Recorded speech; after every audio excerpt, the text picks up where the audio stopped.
It's Wednesday on Jasiri, the middle of the week, but never the middle of the conversation. As always, we're here to ask the tough questions, challenge the norms, and look for the stories that shape our world. So, on that note, we start today's show reflecting on a moment in Nigeria's history that continues to shape the present. 5 years after the SARS protests, questions about justice, accountability, and memory still linger. On Monday, what should have been a simple act of remembrance turned into yet another symbol of resistance when a wreath to honor the victims at Lekki Tollgate was forcefully taken away. Why does remembering still provoke fear? And what does this say about who we are becoming as a people? Joining us now is Opeyemi Adamolekun, the Executive Director of Enough is Enough Nigeria, who was the one attempting to lay the wreath at the Lekki Toll Plaza when she was accosted by some security officials. Opeyemi, good morning, and thank you for joining us. Morning, thanks for having me. All right, can we get your video, but we'll get into that in just a moment. Let's go ahead with the questions and, of course, just share some of the situation that happened on Monday. All right, Opeyemi, let's go back to, look at what led up to this, because our correspondent Bernard Ekede on Monday noted the heavy security presence at the toll gate. Feel free to tell us what things looked like when you got there. Thank you. Pretty peaceful. Myself and Nanre, my friend, were the only two citizens, I would say, that were around. Bernard and your crew were there, and I was there because of the special package you guys had on SARS to be interviewed. Shortly after the interview, the Commissioner of Police came through in about a 15-car convoy in, I guess, what the police would call a show of force. And I'm not quite sure who they were showing force to. People in their homes or the two of us that were standing at the toll gate. I'd ordered flowers, and the flowers were delivered to me at the toll gate. And so after the interview, and the idea was just to leave the flowers at some point in the barriers before we left. And so as we were walking towards the toll gate, two man-o-war officials came to ask where we were going. And Bernard was on the other side. And the idea was to do a closing, because Nanre hadn't been interviewed. It was supposed to be the two of us that spoke to you guys. So the idea was walking over to Bernard to see if Nanre could still get a soundbite before it ended. And as we were walking over, so we said we were going over to Bernard, and they said, oh, okay. And I didn't realize that they were following me.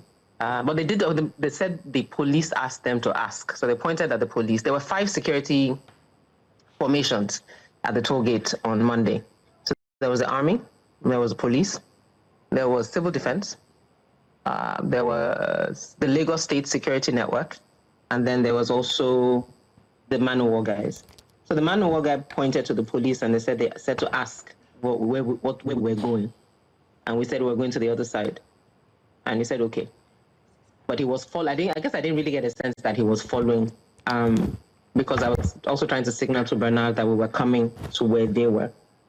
Yeah, and we got to the middle where there was a sign that said toll gates. And we thought it would be a good place to drop the flowers. And we did, or tried to.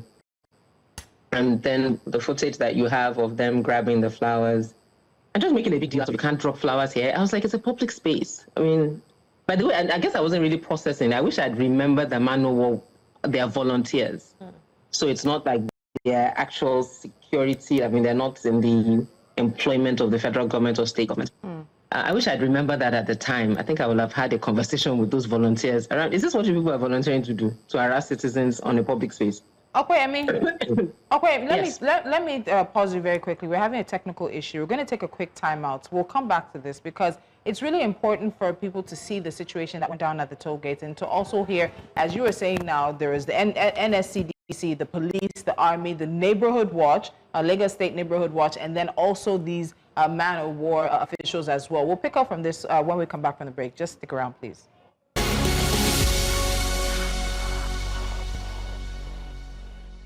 Welcome back, and we're still talking to Opeyemi Adamolekun on what went down at the toll while she was trying to lay a wreath in remembrance of the SARS protest. Opeyemi, thank you very much for staying with us. No problem. Do you want me to continue? Yes, I wanted us to take it back to when you were about to, put the wreath down, to lay it down when the man of war official came and grabbed it out of your hand. I'm sure at that time something must have gone through your head that, what's happening?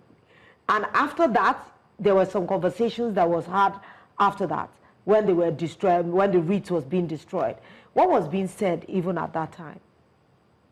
I was just telling them that they're just flowers. Like, nobody's going to die. They're just flowers. Like, I don't, like, why is this threatening? And that's why I was saying that I wish I had the presence of mind to remember that they were man of war and volunteer. As you can see, Nare is just taking a picture of me, putting the flag. I was just like, what? Yeah. Anyway, that I wish I'd remembered that they were volunteers. I would have actually asked them that, is this what you signed up to do, harass citizens on the streets of Lagos? And how are flowers exactly threatened? I can't place it here, you can't place it here, it's a public space, it's a something, I don't even know what he was saying. It was making no sense to me anyway. But behind them, as you can see the guys signaling, there was now like a team of 10 police officers that now started walking. And I could challenge the man of war about our phones because they wanted to grab our phones, that we should stop recording them. I said, why can't I recording you? You're publicly harassing us, dropping something, that I will record you. And as the police now came, I received sense and started walking away, because those ones will just grab your phone, smash it, and nothing will happen. So yeah, I then walked away. And the lady, either Yemisi or Yetunde Ojo, was leading the contingent of police officers. And when we got to Bernard, she now started talking about the fact that we were recording a police formation. And my question to her is, nobody was recording you. And as you can see for the visual, we didn't even do a pan, we didn't pan the area, nothing. It was simply that particular area. Because we had said that at least we'll be able to catch Tollgate with where the flowers were. And she said we were recording a police formation. I said, I don't understand. Are all of you here every day? Are you not here because of SARS? Does this place stop being a public space because the police is here? And honestly, she couldn't really answer in a way that I recall that made any sense. I don't even know if she addressed the flower issue. She was just very focused on the fact that we were recording the police. And I was like, it's a non-issue. Nobody was recording you. She was recording just me. But anyway, I thought that conversation was very interesting. The police were obviously there to prevent people from gathering, remembering NSAS 5 years from now. And suddenly, because you are there, that then stops us from recording. Now, mind you, part of policing is the idea of giving police body cams. So in case they are assaulted, or also to protect citizens, in case anything happens, there's actually a recording of it. So how suddenly recording when police are there is now a problem, I really don't understand. But yeah, it was, literally made a non-issue, a big issue. And I'm personally very glad that they did. Why are you glad? That's an interesting comment to make, Opeyemi. Why are you glad that they made, because there are so many ways they could have handled this. They could have left the flowers there.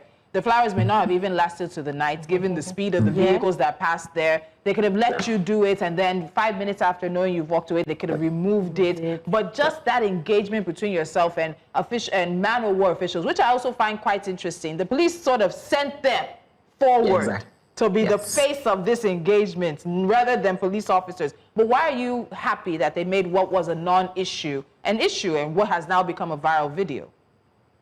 We probably wouldn't be having this conversation. I mean, you guys might have mentioned it. Maybe there would have been. So if Nari had gotten a nice picture of me laying the wreath and we're done, maybe did a selfie or something.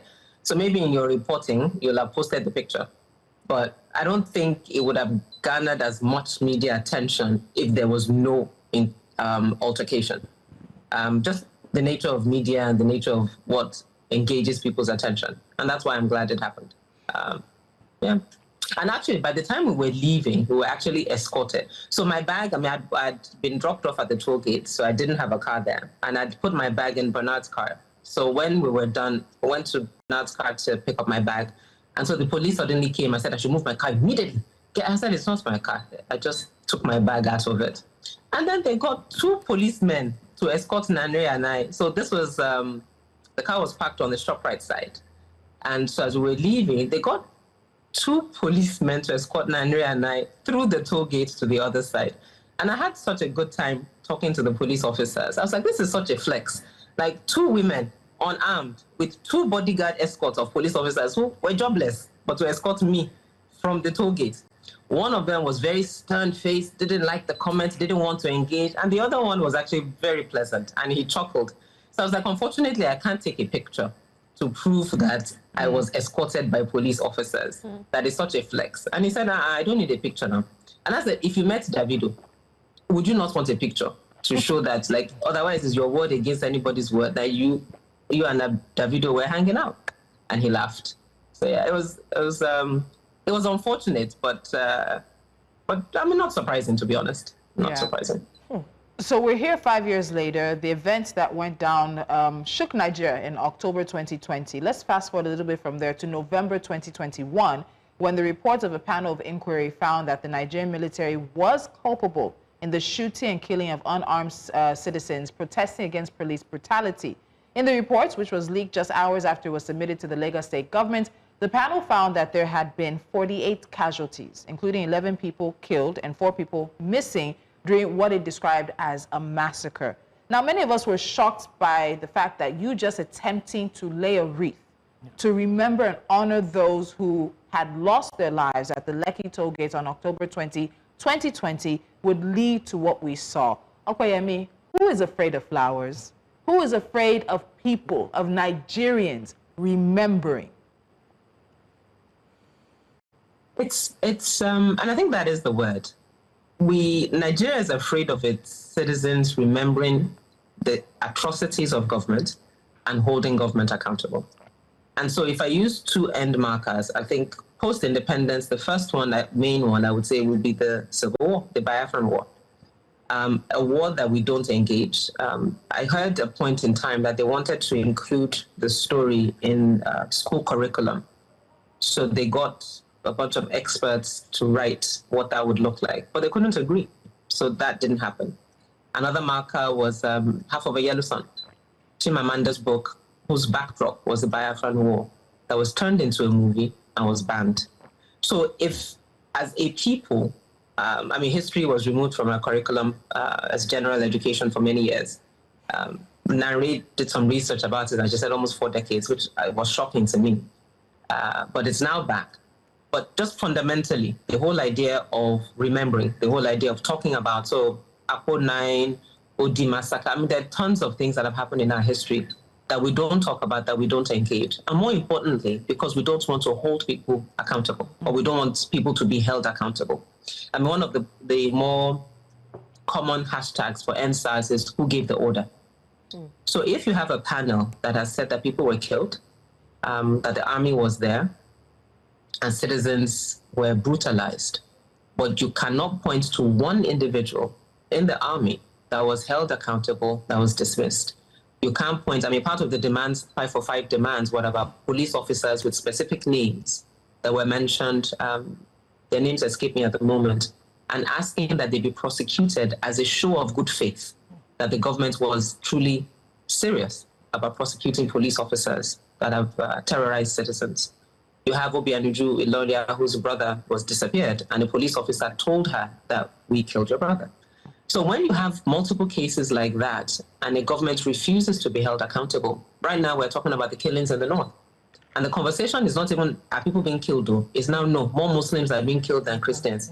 It's not really a genocide against Christians. So the killing is okay, but now let's debate who is dying, is now the conversation we want to have, rather than who is accountable or who is the cause of these deaths. So yes, we don't want to remember because we don't want to be accountable. All right, so you know we've talked often on this table that Nigerians seem to have short memories. Well, maybe that in itself is a trauma response. So many times, Nigerians have demanded change and accountability, and it often feels like no progress has been made. So let's be honest, Ope. It feels like many would rather we move on and not remember. Basically, it didn't register on the newspapers. Now it's hard to pick up my bag. And so the police suddenly came and said I should move my car immediately. I said, it's not my car. I just took my bag out of it. And then they got 2 policemen to escort Nare and I. So this was, the car was parked on the ShopRite side. And so as we were leaving, they got 2 policemen to escort Nare and I through the toll gate to the other side. And I had such a good time talking to the police officers. I was like, this is such a flex. Like 2 women unarmed with 2 bodyguard escorts of police officers who were jobless, but to escort me from the toll gate. One of them was very stern-faced, didn't like the comments, didn't want to engage. And the other one was actually very pleasant, and he chuckled. So I was like, unfortunately, I can't take a picture to prove that I was escorted by police officers. That is such a flex. And he said, I don't need a picture now. And I said, if you met Davido, would you not want a picture to show that, like, otherwise it's your word against anybody's word, that you and Davido were hanging out? And he laughed. So yeah, it was unfortunate, but I mean, not surprising, to be honest. Not surprising. So we're here 5 years later. The events that went down shook Nigeria in October 2020. Let's fast forward a little bit from there to November 2021, when the report of a panel of inquiry found that the Nigerian military was culpable in the shooting and killing of unarmed citizens protesting against police brutality. In the report, which was leaked just hours after it was submitted to the Lagos state government, the panel found that there had been 48 casualties, including 11 people killed and 4 people missing during what it described as a massacre. Now, many of us were shocked by the fact that you just attempting to lay a wreath to remember and honor those who had lost their lives at the Lekki Tollgate on October 20, 2020 would lead to what we saw. Opeyemi, who is afraid of flowers? Who is afraid of people, of Nigerians remembering? It's and I think that is the word. Nigeria is afraid of its citizens remembering the atrocities of government and holding government accountable. And so if I use 2 end markers, I think post-independence, the first one, that main one, I would say would be the Civil War, the Biafran War. A war that we don't engage. I heard a point in time that they wanted to include the story in school curriculum. So they got a bunch of experts to write what that would look like, but they couldn't agree. So that didn't happen. Another marker was Half of a Yellow Sun, Chimamanda's book, whose backdrop was the Biafran War, that was turned into a movie and was banned. So if, as a people, I mean, history was removed from our curriculum as general education for many years. Nare did some research about it, and she said almost 4 decades, which was shocking to me. But it's now back. But just fundamentally, the whole idea of remembering, the whole idea of talking about, so Apo 9, Odi massacre, I mean, there are tons of things that have happened in our history that we don't talk about, that we don't engage. And more importantly, because we don't want to hold people accountable, or we don't want people to be held accountable. And one of the more common hashtags for SARS is who gave the order. So if you have a panel that has said that people were killed, that the army was there, and citizens were brutalized, but you cannot point to one individual in the army that was held accountable, that was dismissed. You can't point, I mean, part of the demands, 545 demands, what about police officers with specific names that were mentioned, their names escape me at the moment, and asking that they be prosecuted as a show of good faith, that the government was truly serious about prosecuting police officers that have terrorized citizens. You have Opeyemi Adamolekun, whose brother was disappeared, and a police officer told her that we killed your brother.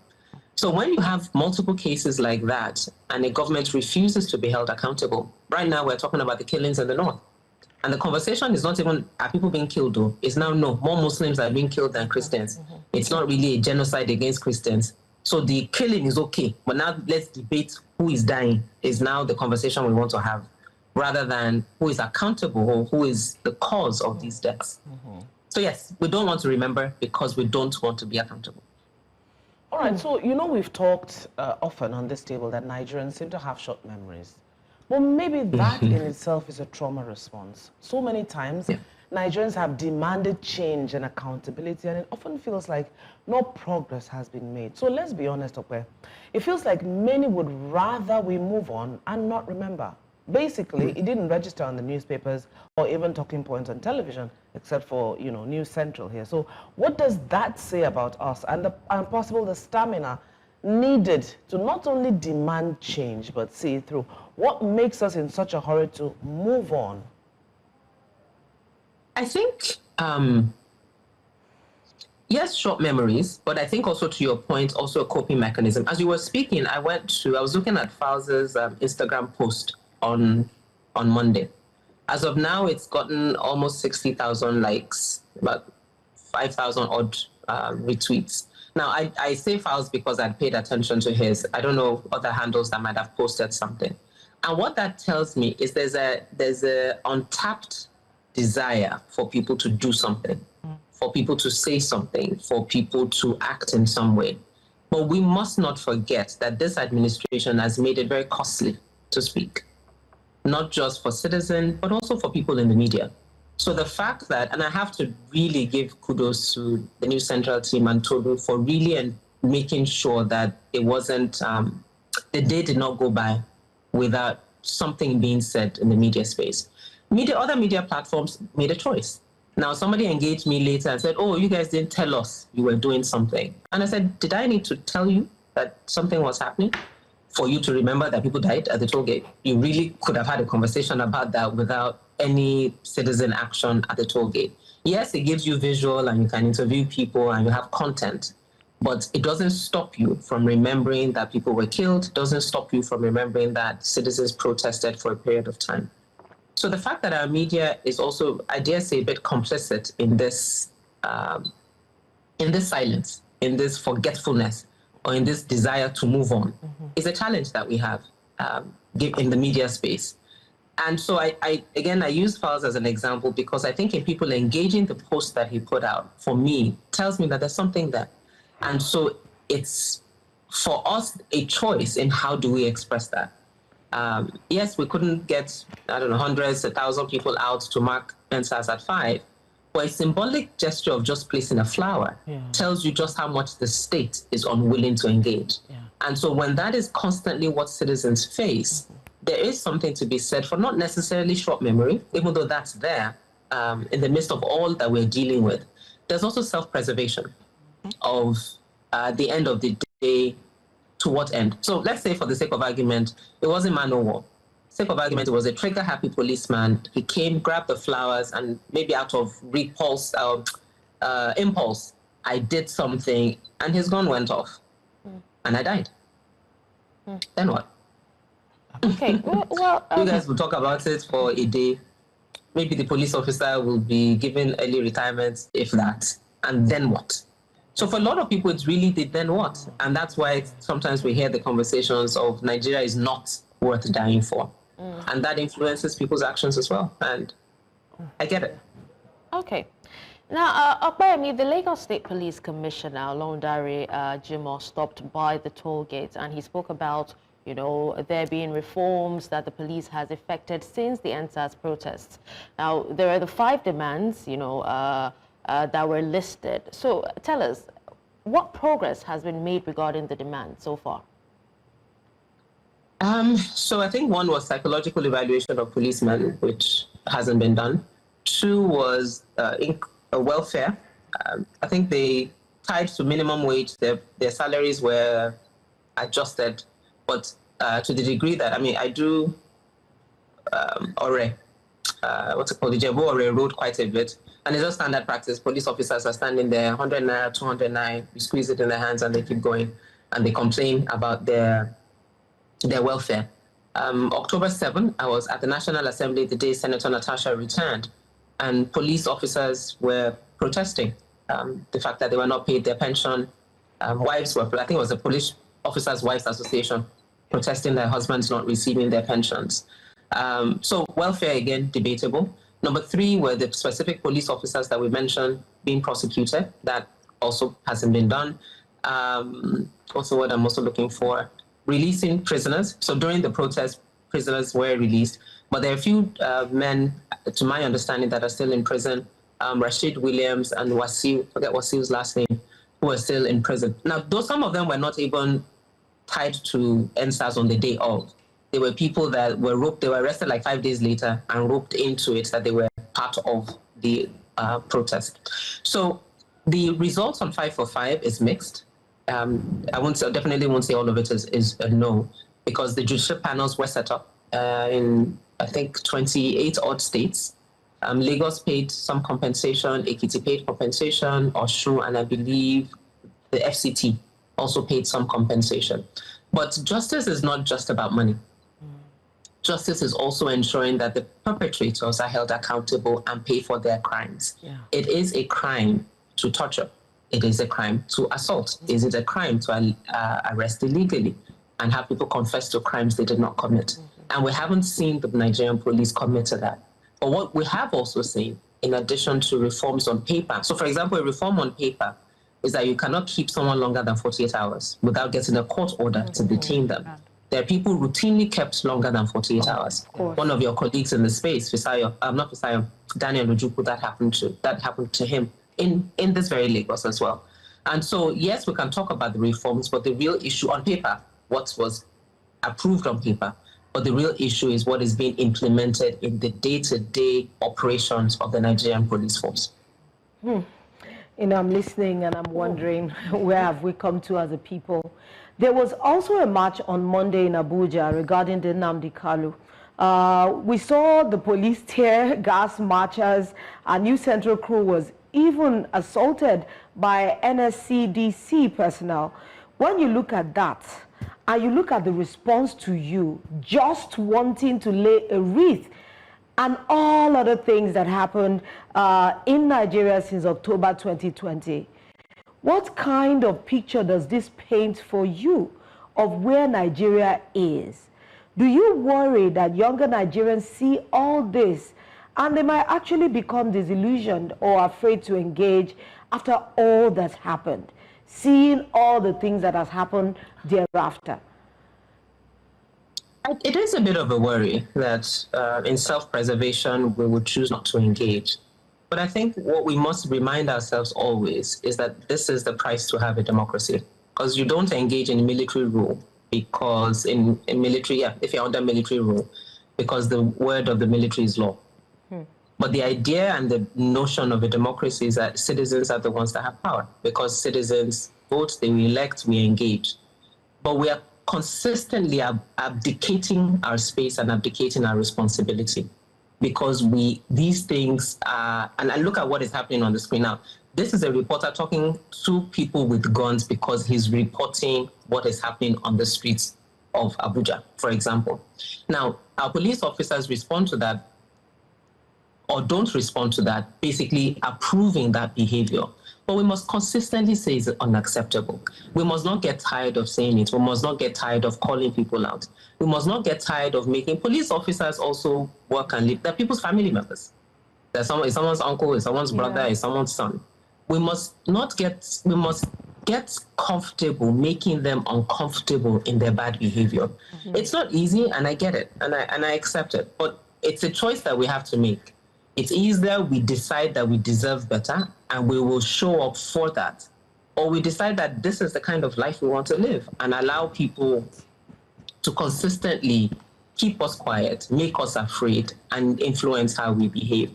Let me say this, and I say it all the time. Nigeria does not have enough police people, does not have enough army, air force, military to stop Nigerians when Nigerians are tired. And that for me is the catch-22 of this thing, the enough of Nigerians that we need to say that we are tired. I dare say if it was any of the pastors in that Lekki axis, Harvesters, Elevation, City of David, House on the Rock, all of them are on that Lekki axis. I dare say if any one of them or any two of them have brought out flowers and just walked to the toll gate, none of these men dare attack them in that regard. And it's also how we engage positions of authority and what we choose to do. They will probably come and say, okay, now you see all the police coming out. They'll probably come and speak to them politely and say, oh, these flowers, maybe you shouldn't. But they would not, they might remove it immediately. They will at least let them place it, but they won't attack them. But the visual will be very different. It's also how we use our influence and how we use our authority in Nigeria. So it's not civil society or certain citizens that speak up for things that are absolutely terrible. Now, all this has happened. No, I haven't, beyond people that either know me or people that, or someone like an Antiope Ezekwesili, who's always vocal, and she just tweeted about it a little while ago. I haven't seen any public reaction from any of Nigeria's sort of influential people that's speaking to this as a bad thing. And so when we choose not to, or when we allow these things because, it's okay, and then move on, it becomes acceptable behavior and it just amplifies. But if there's outrage, if people talk about it, condemn it, and we saw it with the pardons, for example. there was a whole list of criminals. I mean, I really don't understand. Where a country decides you want to pardon a criminal. Even the president is pardoning Abba Macaulay. Nigeria did not exist when Abba Macaulay was arrested. So we are pardoning him exactly on what grounds? That's what. Anyway, I digress. But you see a whole list of pardons that people now protest, there's talk about it, there's a whole backlash. And suddenly the Attorney General is saying it had not been approved. What does that even say about your competence? That there's a public list that you were not privy to, hadn't been approved, but yet it was announced as a pardon. I mean, yeah. So my point is just, we see the power in that because there was such a visceral reaction to that list, government had to quickly backtrack and say, we're still reviewing it. So when we let things slide, we are the ones that are the worst for it. I just refuse to let anybody silence me. It's my own personal choice. And we would all do well to find ways in communities, in organizations, associations, to speak up a bit more. Because Nigeria, we're watching Nigeria decline, and we're the ones in it. And we're the ones going to pay for it. It's not just the man or person. It's all of us. Every single one of us. You know, as you digress, it's actually coming up in our next conversation. So aside from the AGF saying that they're going to review the list, this morning it was on the front page, I believe, of The Punch, that the AGF has now ordered a multi-agency probe into the list of the pardons. I mean, what do you think about that? It's ridiculousness. I mean, and I think it's been a constant pattern with this administration of you make a statement and you retract. You even appointments. You'll appoint someone, they'll be like, oops, we didn't do a background check. Sorry, they cannot have that job. Sorry, we announced your name, but you can't have that job. Or a home minister. What are we even talking about? A home minister with no credentials, nothing, or fake documents up and down the place. And the minister resigns and we accept his resignation as a good thing. The person should be in jail. I mean, should be. Guys, my dear ladies, yeah. Should the minister not have been investigated for all his fake documents? And this is it's a whole pattern with this administration, from top to bottom, fake documents. But again, how can you really penalize people that way if there's a problem? So, yeah, we just keep reinforcing this thing. But at least he resigned and doesn't have a job representing the Federal Republic of Nigeria, even though he should be in jail. But yeah, it's been a pattern, and it's just really quite a joke. Really quite a joke. Yeah. But it's good. It's actually a good thing. Not that it's a good thing that it shows that it's a pattern, because it speaks to the administration and their lack of interest in thoroughness, lack of interest in excellence, lack of interest in representing the best of what is Nigeria. Yet they'll be doing adverts of Buy Nigeria, doing adverts of Nigerian excellence. What's that NOA advert about Nigeria strength, Nigeria something? Meanwhile, just rubbish behavior up and down the place. Opeyemi, thank you.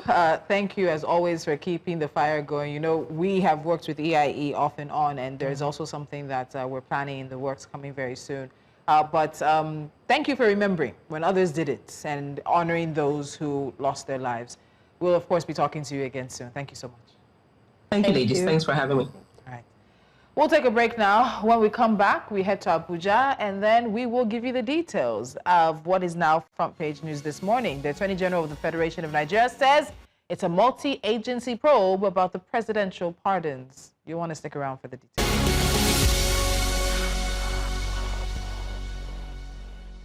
Right now, Abuja is the setting for the annual Chartered Institute of Directors flagship gathering of business leaders, policymakers, regulators, and thought leaders. This year's theme is Leading Through Change, Building Sustainable and Inclusive Enterprises. Now, News Central correspondent Joshua Imaraye is standing by to give us updates. Good morning, Joshua. Good morning to you, Tolu. We like how you're looking. The ladies were, we just need some package you small. Looking sharp.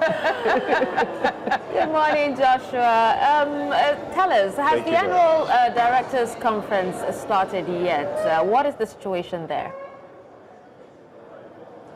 Well, good morning to you once again, the beautiful ladies of Jasiri. Abuja is agog for the annual Director Conference hosted by the Chartered Institute of Directors. Of course, the event is happening at the Abuja Continental, and it is expected to be a two-day event of re-vetting conversations, particularly for directors in public, private sectors, as well as business leaders, boardroom leaders, and of course, we're expecting that a host of entrepreneurs will be here today channeling discussions, sustainable pathways for inclusive business and enterprises to drive the change that Nigeria needs. Over to you, ladies. All right, Joshua, please run us through who we're expecting to hear from at this year's conference. What's the lineup like?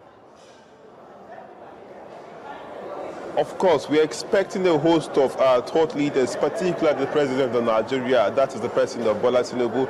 He's expected to deliver a remark today at the opening session, as well as other sessions, particularly from the Minister of Budget and National Planning, that is the President of Adeleru-Balogun. The Minister of Education is expected to be here, that is the President of Tunji Alausa, as well as the head of the Civil Service, that is the President of Didi Wilson Jack. She's expected to be here to deliver remarks on enterprises, businesses, and particularly what the country is doing to ensure that the atmosphere for business and the business condition is actually favorable for those who are putting their money in the country. All right, so this year's theme, in addition to what Lolo's question about who the people who are speaking there, this year's theme is leading through change, building sustainable and inclusive enterprises. You've mentioned that already. What kind of conversations or panels should we expect to see? Well, the team is caught out for particularly what the country's business sector is experiencing. Of course, we know that a lot of reforms has been put in place and implemented by the government, and as expected, certain risks and shocks are also expected. Of course, what these persons are saying today is that we are expecting that some of the shock absorbers for this risk will be implemented by the government, and as well as the critical role that business leaders and boardroom leaders have to play concerning their own enterprise, because of course they are businesses, and of course while these changes occur, there are risks that will be experienced, and most of these risks will be there will be some sort of shock absorbers for this risk. So what we are seeing today is that directors from several parts of Nigeria, as well as several institutions, economic institutions, enterprises, will be coming together to maybe rise up to the occasion of preferring the best practices in a business environment that has experienced some sort of changes as of recent, and what is the way forward for business leaders and to communicate best practices to each other. All right, Joshua, thank you so much. We'll leave it at that for now. And I know that once the president is there or his representative, we will be taking the opening of the Chartered Institute of Directors annual conference live. Thank you so much, Joshua Imaraye, joining us from Abuja. All right, Nigeria's Attorney General and Minister of Justice Lateef Fagbemi, SAN, has ordered a multi-agency review of the recently released presidential pardon list, a move that has set off a storm of controversy and raised fresh questions about transparency in the exercise of presidential mercy. The review, now involving the EFCC, ICPC, NDLEA, and the Nigerian police, was triggered by mounting concerns that some unapproved names may have been smuggled into the list by lower level officials during the vetting process. Wait, you didn't say that smuggled well. You have to say it in a way that makes it questionable. Smuggled in by low-level officials during the vetting process. How did they find it? A low-level official. The full list released by the presidency on Saturday, October 11, 2025, categorized the 175 beneficiaries into 6 groups. This granted the group granted full pardon, then 2 posthumous pardons, including the Ogoni 9, led by the environmental activist Ken Saro-Wiwa. Then we also have the list for the victims of the Ogoni 9 honored. That one is part of the list. Then the 4th one is the presidential clemency for selected convicts. The 5th one is the inmates recommended for reduced sentences. That one is in it too. We also have inmates on death row whose sentences have been commuted to imprisonment. To life imprisonment. To life imprisonment, I mean. Now, instead of celebration, the list has sparked outrage and internal resistance. Several security, law enforcement, and anti-graft agencies reportedly objected to the inclusion of certain high-profile offenders, particularly those convicted of corruption and financial crimes.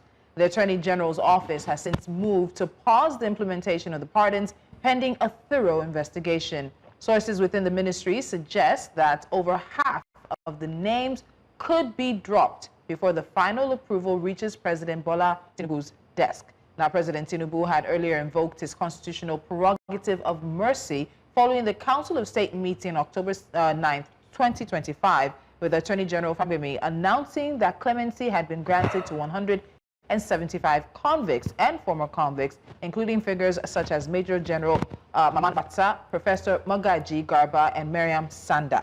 However, just days later, on October 16th, Opeyemi clarified that the entire exercise remained under review, saying the president was, quote, unaware of some of the names, end quote, that had found their way onto the list. He described the move to re-examine the list as a matter of due diligence, an attempt to ensure that only deserving individuals benefit from presidential clemency. Now, the unfolding saga has left Nigerians asking deeper questions. Who truly deserves a presidential pardon? How did unauthorized names make it onto such a sensitive list? And does this controversy expose flaws in how mercy, justice, and power are balanced in Nigeria's democracy? How? You know, I find it a bit ridiculous. It's the most ridiculous things I've ever heard. That low-level officials. So are they supposed to be handling this kind of list? Are we supposed to take reaction? How did it find its way into This is a reaction. low-level official? How did that happen? This is a highly sensitive list that must have passed through some panels.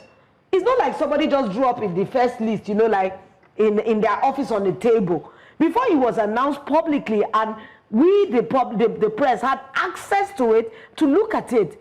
How did that happen? How are we sure that them saying it's low-level officials is not another way of damage Covering control? up. Of course, we know that is. Of course, why I'm hammering on that is because I know that is such the most. It's easy. It doesn't make it. Who do we want to begin to say now that the low-level official sister, as I was coming into your office, I used Bible to write the name of my brother. I fell on the list. Yes, my hand wrote. It doesn't make sense, and I hate the fact that in Nigeria we go through this time and time again. Here, with ridiculous things will come outside, and you're wondering that, but there are some people that are supposed to look at these things. This is not a play. This is a prerogative of mercy that people wait all their lives to get. And you're telling me that he was not well looked into, passed through all the normal tables, passed through all the vetting process. Or now that we have raised a public outcry, they are now doing damage control. I say, okay, we want to, he's not like he's complete. Oh no! This is just it just makes me feel like we are not relevant. Because you know I did mention we have a live that we need to take. We're about to go to that. 30 seconds. We'll bring this back on Friday. We're not done. Hot Topics Friday is happening. I think I'll leave because I have more questions to ask. You have more questions and comments and reactions. Let's go to the live. Yeah, just hold on. On Friday, we'll give you the full details and everything we have to say about this. But now let's head to Abuja, where, as we told you earlier, the Chartered Institute of Directors is holding their annual conference. This is also how we sign out today. We'll see you tomorrow. Heading over to Abuja now.